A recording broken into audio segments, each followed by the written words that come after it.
Well, Yeah. wow. I'd say aggressive, BR. Yes. Sure by rule we can call it Another look. See if we can check this out, Frank. It is down there, obviously. Yeah, he is still back at the tee waiting to see if the ball crossed the hazard or not. He's got a decision to make here. It started left. Left side of the fairway, you can see there, it's so jagged and serpents its way around. And Yeah, the tracer didn't look like it crossed. yeah, the tracer doesn't help him at all there. From where he's standing, it's kind of tough to tell. Yeah, just because the jaggedness, if it could perhaps cross one of those little areas, he could get up maybe 100, 200 yards, or about 100 yards off the tee box.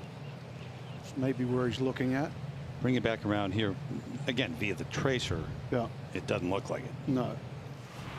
Well, I think they're going to go forward and they're going to check to see if the ball is even playable. So that's an option. He still can do that. But if it's not playable and the ball is in it, Andrew Miller's going to talking to him right now to make sure that he wouldn't play a provisional, or he cannot play a provisional. That's what Timmy's asking right now. They just asked, yeah. Yes. So he's going to have to either go up there and see if his ball is in play. If it's not in play, he's going to go back to the tee and play 3 there, because where he last crossed was right in front of the tee box. So he was hoping that he can get a club on it down there. I mean, you're hoping. You just want to see a golf ball down there somehow, some way.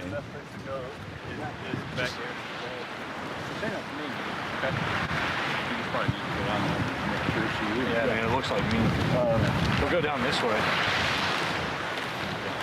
But they will probably get a look back in the golf cart. Yeah, it's down there. They're going to go down in there and take a closer look. They might actually Yeah. see a golf ball. There is a golf ball down there. Okay. But getting down to off that cliff there, that's going to be careful. Billy Ray, you could have volunteered to BR, go down there and look. Guys, I could have gotten down there, but guess what? I would have to have help getting out.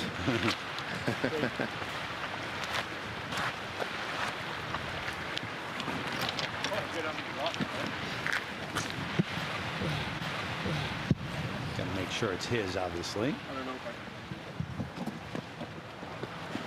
Remember, he got to be careful where he puts that hand of his. Surgically repaired. 37 days away. Days ago. Christmas Eve. The ball that he's going to look at is just about 8 to 10 feet right of the water. He'd have to get up really quickly from that position if this is his ball.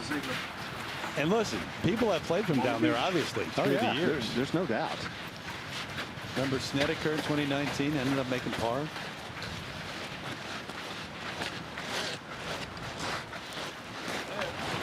Is it?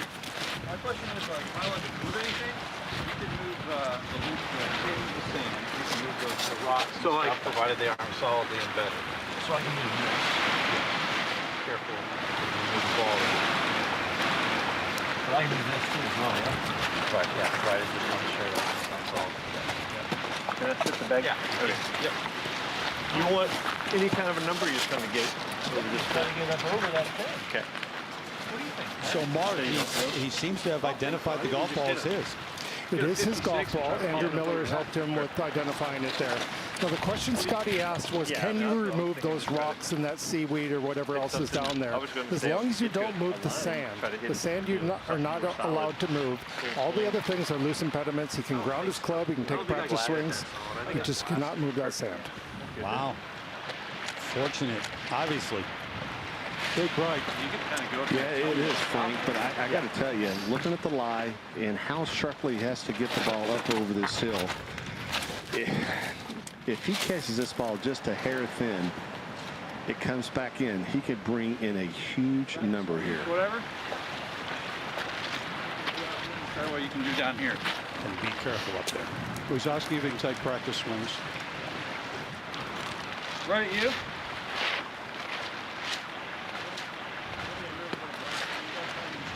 Yeah, I don't know if I can get it solid enough to get it out. You know, the only way he'd be able to get it out would play some type of huge explosion shot, and that's dependent on the texture of the sand. If he's able to use some of that bouncing leading edge to get underneath all the debris that he has to go through here to get the ball elevated up over the lip. You just saw how deep that is down there in relation to eventually the green. Blast attack? Yeah. Yeah, he's committed to it. He's going to give it a try here. He's going to do it. Is he? Try. So I'm going for the long explosion shot. It's going to have to hammer it. Yeah, good job. Fantastic play. Wow. To get that up that quickly and still keep the ball in the fairway on the right-hand side. What a turnaround in terms of your mindset, though. Yeah, you're looking like 3 off the tee. Right. All the long walk back, walk of shame instead. Yeah. He might do a Snedeker. He was committed to that shot. You see the rock that came out? See the rock that he hit? I mean, there's a decent sized rock that he would have known that was just in front of his ball. So he took the risk. Yeah, 6-iron here.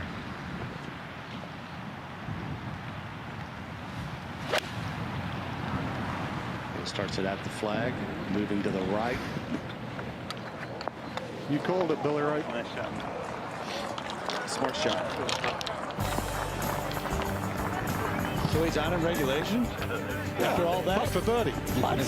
What? This wind's starting to kick up a little bit. Might actually influence his putt a bit, and there's been enough moisture on the greens with this recent rain. It's going to take some of the speed away from it.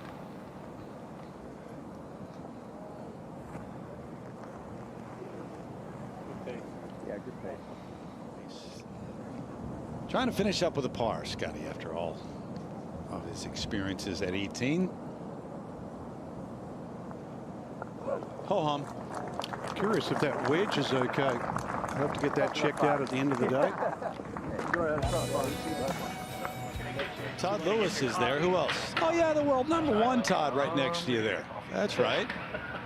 Settle in to have a few words. Go ahead. All right, Scottie, you follow up that 67 yesterday at Spieth with a 2 under 70 today. How do you feel like you played today compared to yesterday?